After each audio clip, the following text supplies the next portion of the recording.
तेरी में दोबारा फिर आया बहिना। अखिया न मारे छोरा छुए के जोगार तेरी में दोबारा फिर हमारा जवानी के कहानी रसदार छे।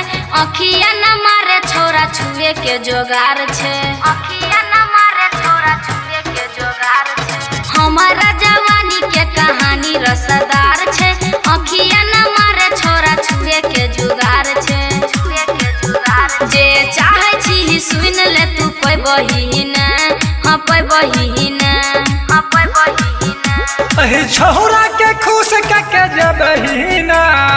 तेरी में दोबारा फिर आया बहिना। अही छोरा के खुश के जबहिना।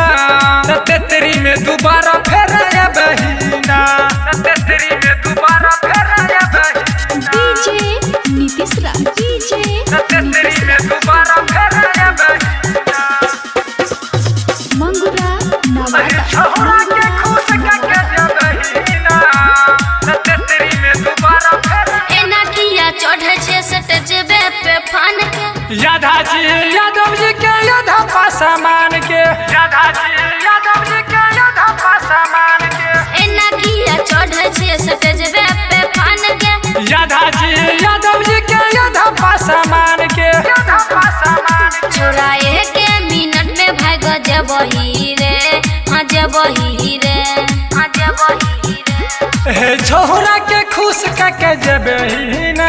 तेरी में दोबारा फिर आया बहिना। हे छोरा के खुश के जबहिना। तेरी में दोबारा फिर आया बहिना। तेरी में दोबारा फिर आया बहिना। डीजे नीतीश राज डीजे तेरी में दोबारा फिर आया बहिना। मंगुरा नवादा अही छोरा के खुश के जबहिना।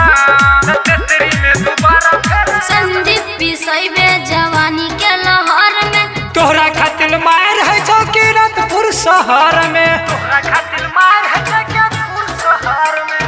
संदीप पिसैबे जवानी के लहर में। तोहरा खातिर मार है चौकीरतपुर शहर में।